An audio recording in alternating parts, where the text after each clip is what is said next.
बच्चों नमस्कार। आज हम क्लास 12 सब्जेक्ट फिजिक्स में पार्ट चुंबकत्व एवं पदार्थों के चुंबकीय गुण से प्रश्न एक दंड चुंबक के सापेक्ष निरक्षीय स्थिति में चुंबकीय क्षेत्र की तीव्रता के लिए व्यंजक ज्ञात कीजिए। ये प्रश्न है, चुंबकीय क्षेत्र की तीव्रता के लिए व्यंजक निकालना है।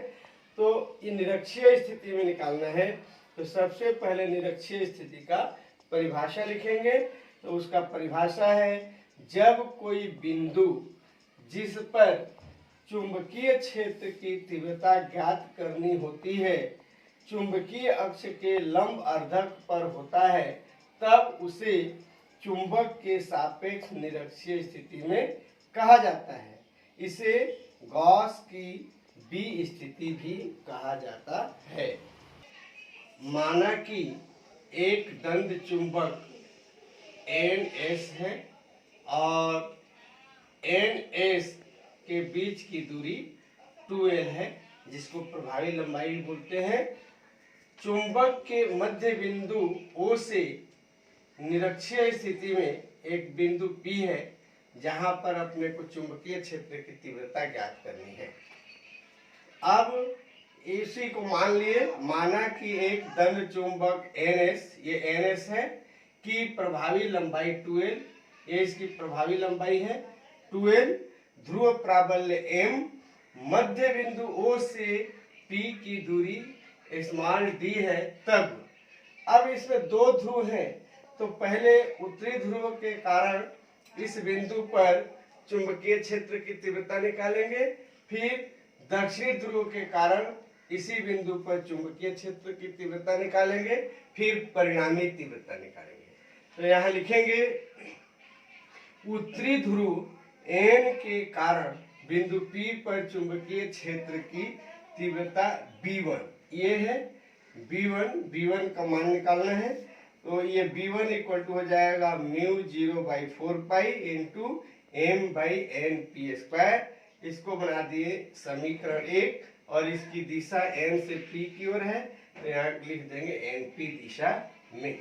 अब फिर इस दक्षिणी ध्रुव के कारण इस बिंदु पर निकालना है। तो दक्षिणी ध्रुव S के कारण बिंदु P पर चुंबकीय क्षेत्र की तीव्रता। इसके बाद और B2 equal to μ0/4 pi into m/sp², समीकरण 2, PS दिशा में। अब चूंकि NP बराबर SP है, इसलिए B1 और B2 परिमाण में बराबर होंगे। इसलिए बिंदु P पर परिणामी तीव्रता B equal to 2B1 cos 2θ/2, B equal to 2B1 cos theta. ये 2 कैंसिल हो गया, समीकरण नंबर 3। अब समकोण त्रिभुज PON में पाइथागोरस प्रमेय से NP² बराबर OP² प्लस ON², कर्ण का वर्ग बराबर लंब का वर्ग धन आधार का वर्ग होता है, उसी सूत्र का प्रयोग किया गया है। NP² इक्वल टू OP का मान D है, तो D² हो गया, ON का मान L है, तो L² हो गया। NP बराबर निकाल लेंगे, इधर का घात हटेगा तो इधर का वर्गमूल निकलेगा, तो ये हो जाएगा वर्गमूल D² plus L², equation number 4 हो गया। अब NP का मान समीकरण 1 में रख देंगे, तो यह समीकरण 4 से NP का मान समीकरण 1 में रखने पर तो B1 इक्वल टू हो जाएगा μ0/4 पाई m/√D² प्लस L² का whole square. B1 equal to μ0/4 pi m/n p² का मान रख दिए, तो ये हो जाएगा D² प्लस L², समीकरण 5 हो गया। पुनः समकोण त्रिभुज ONP में cos थीटा बराबर ON/NP, cos theta equal to ON का मान L है और NP का मान √D² प्लस L² है।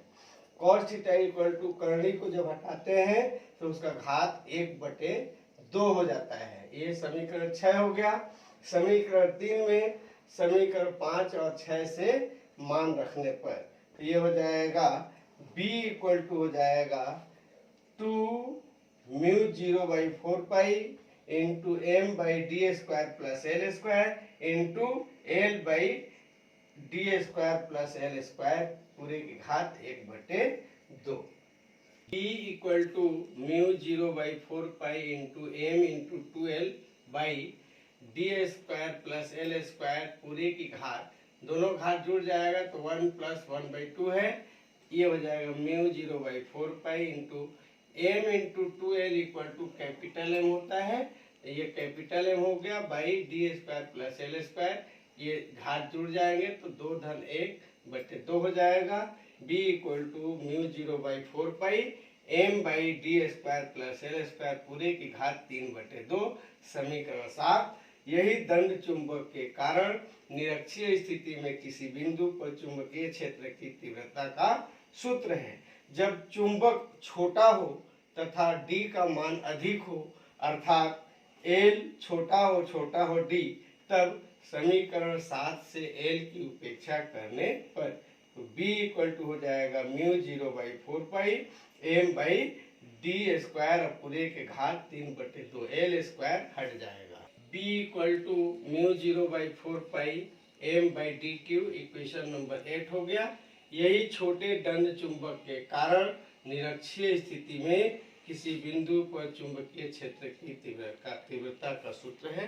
इस प्रकार से ये व्यंजक कंप्लीट हो गया। धन्यवाद और इस चैनल को सब्सक्राइब करें।